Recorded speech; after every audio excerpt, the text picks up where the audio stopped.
ನಮಸ್ತೆ ಎಲ್ಲರಿಗೂ. Welcome to my channel Vedika Nayana conscious eyes. ಇವತ್ತು ನಾನು ತುಂಬ ಒಂದು ಇಂಟ್ರೆಸ್ಟಿಂಗ್ ಆಗಿರೋವಂಥ ಟಾಪಿಕ್ನ ತೊಗೊಂಡು ಬಂದಿದ್ದೀನಿ.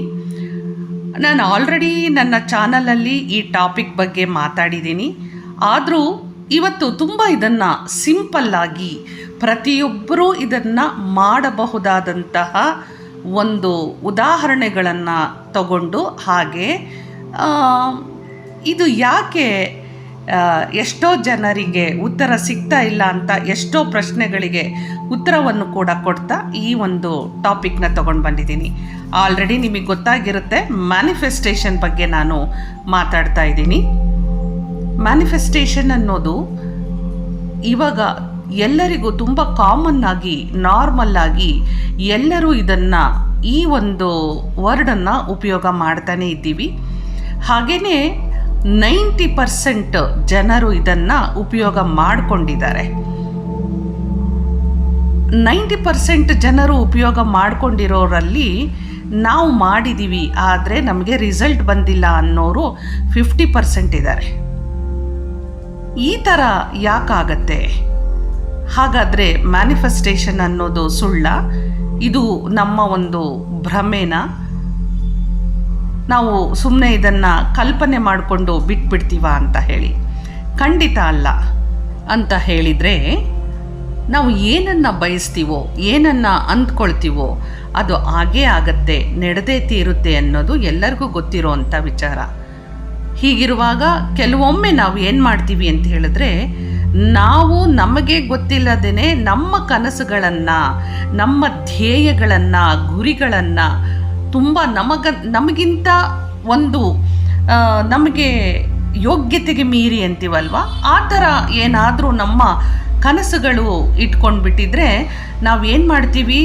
ಅರೆ, ನಾನು ಇಷ್ಟು ದೊಡ್ಡ ಕನಸನ್ನು ಇಟ್ಕೊಂಡ್ಬಿಟ್ಟಿದ್ದೀನಿ, ನನಗೆ ಇಂಥ ಒಂದು ದೊಡ್ಡ ಗುರಿಯನ್ನು ಮುಟ್ಟಬೇಕಾಗಿದೆ, ಇದು ನನ್ನಿಂದ ಆಗಲ್ವೇನೋ, ನಮ್ಮಂಥವ್ರಿಗೆಲ್ಲ ಇದು ನಡೆಯಲ್ವೇನೋ, ಯಾರೋ ಏನೋ ಹೇಳಿದರು ಅಂತ ಹೇಳಿ ನಾವು ಕೂಡ ಇದನ್ನು ಟ್ರೈ ಮಾಡ್ತಾ ಇದ್ದೀವ ಅಂತ ಹೇಳಿ ಅವರಿಗೆ ಏನಾಗ್ಬಿಡುತ್ತೆ ಗೊತ್ತಾ? ಅಲ್ಲಿ ಒಂದು ಡೌಟ್ ಅನ್ನೋದು ಕ್ರಿಯೇಟ್ ಆಗಿಬಿಡುತ್ತೆ.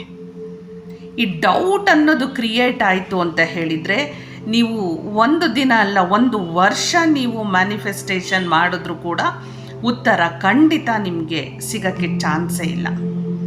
ಹಾಗೆಯೇ ಇನ್ನೊಂದು, ನಮಗೆ ಯಾವ ವಿಷಯದ ಬಗ್ಗೆ ನಾವು ಮ್ಯಾನಿಫೆಸ್ಟೇಷನ್ ಮಾಡಬೇಕು, ಯಾವ ಒಂದು ನಮ್ಮ ಗುರಿ ತಲುಪಬೇಕು, ನಮ್ಮ ಧ್ಯೇಯ ಏನು ಅನ್ನೋದು ಸ್ಪಷ್ಟವಾಗಿ ನಮಗೆ ಆ ವಿಷಯ ಅಥವಾ ಆ ವಿಚಾರ ನಮಗೆ ಗೊತ್ತಿರಲೇಬೇಕು.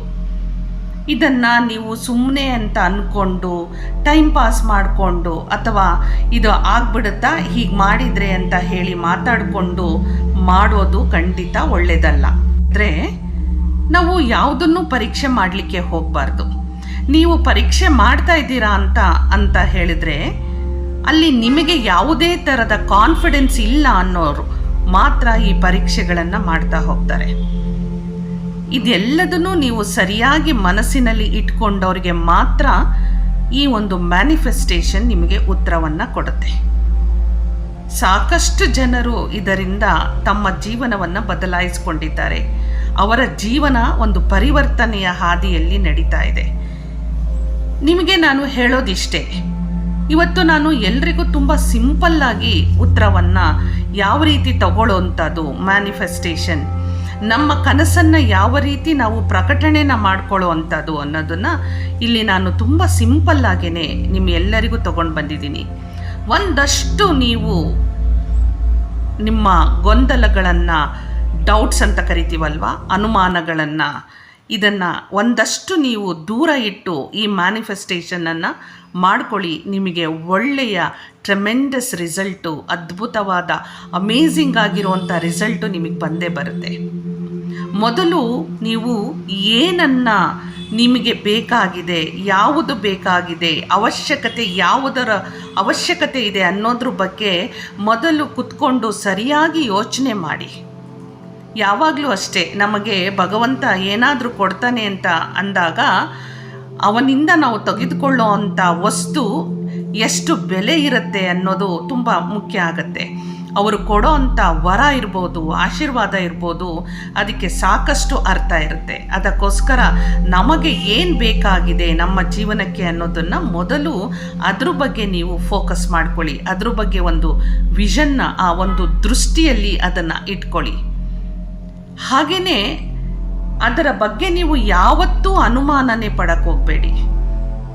ಇದನ್ನು ಇಟ್ಕೊಂಡು ಬಿಟ್ಟಿದ್ದೀನಿ, ಇದಾಗತ್ತೋ ಆಗಲ್ವೋ, ಇದೆಲ್ಲ ಯಾವ ಒಂದು ಗೊಂದಲಗಳನ್ನು ಇಟ್ಕೊಳ್ಳದೇನೆ ಇದರ ಮ್ಯಾನಿಫೆಸ್ಟೇಷನ್ನ ನೀವು ಏನು ಮಾಡ್ಕೊಳ್ತಾ ಹೋಗ್ತಿರೋ ಅದನ್ನು ನೀವು ಸರಿಯಾದ ರೀತಿಯಲ್ಲಿ ಮಾಡ್ಕೊಂಡು ಹೋಗಲೇಬೇಕಾಗತ್ತೆ. ಹಾಗೆ ಇದೆಲ್ಲ ನಾವು ಮಾಡುವಾಗ ನಮ್ಮಲ್ಲಿ ಕೆಲವೊಂದು ಗುಣಗಳನ್ನು ನಾವು ಬಿಡಬೇಕಾಗತ್ತೆ.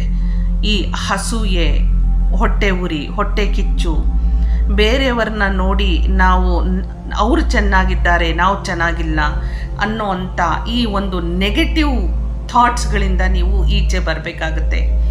ನೀವು ಏನನ್ನಾದರೂ ಕೇಳಬೇಕಾದ್ರೆ, ಏನನ್ನಾದರೂ ಬಯಸಬೇಕಾದ್ರೆ ಅದರಲ್ಲೂ ನೀವು ಭಗವಂತನಿಂದ ಅಂದರೆ ಯೂನಿವರ್ಸ್ ಕಡೆಗೆ ನೀವು ಏನನ್ನು ಬಯಸ್ತಾ ಇದ್ದೀರೋ ನೀವು ಅಷ್ಟೇ ಸೌಮ್ಯತೆ, ಮುಗ್ಧತೆ, ಶಾಂತತೆ, ಪ್ರಶಾಂತತೆ ಹಾಗೂ ಎಲ್ಲ ಒಂದು ಒಳ್ಳೆಯ ನಡತೆಗಳನ್ನು ನೀವು ಇಟ್ಕೊಂಡಿದ್ರೆ ಮಾತ್ರ ಯೂನಿವರ್ಸ್ ನಿಮಗೆ ಉತ್ತರವನ್ನು ಕೊಡೋಕ್ಕೆ ಸಾಧ್ಯ.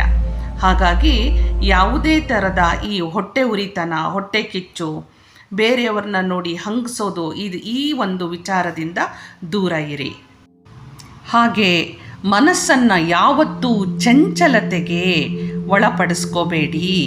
ಅಯ್ಯೋ ನಾನು ಹೀಗೆ ಮಾಡಿಬಿಟ್ಟಿದ್ದೀನಿ, ಹೀಗೆ ಮಾಡಿದ್ರೆ ಹೀಗಾಗತ್ತಾ, ಬಂದುಬಿಡುತ್ತಾ, ಇದು ಯಾವುದೋ ಒಂದು ಚಂಚಲತೆಗೆ ಹೋಗಬೇಡಿ. ನೀವು ಮನಸ್ಸನ್ನು ಒಂದು ಸಾರಿ ನೀವು ಮನಸ್ಸಿಟ್ಟು ಮಾಡಬೇಕಾದ್ರೆ ಅದರ ಬಗ್ಗೆ ಅನುಮಾನ, ಚಂಚಲತೆ ಬೇಡ. ಮುಖ್ಯವಾಗಿ ಭಯ ಬೇಡ.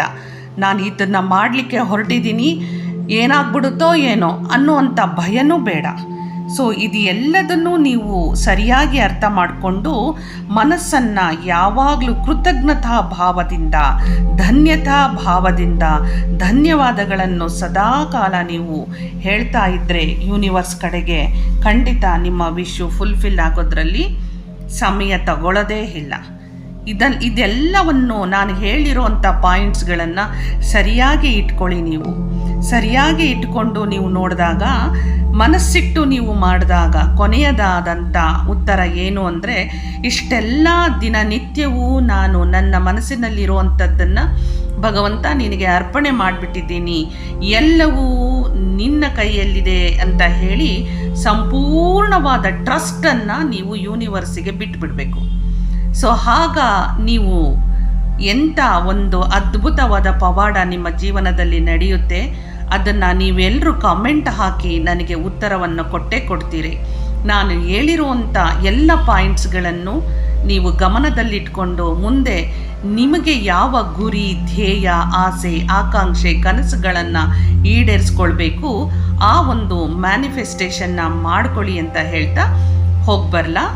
ಈ ವಿಡಿಯೋ ಇಷ್ಟ ಆಗಿದ್ದರೆ ಲೈಕ್ ಕೊಡೋದನ್ನು ಮಾತ್ರ ಮರಿಬೇಡಿ. ನಮಸ್ಕಾರ.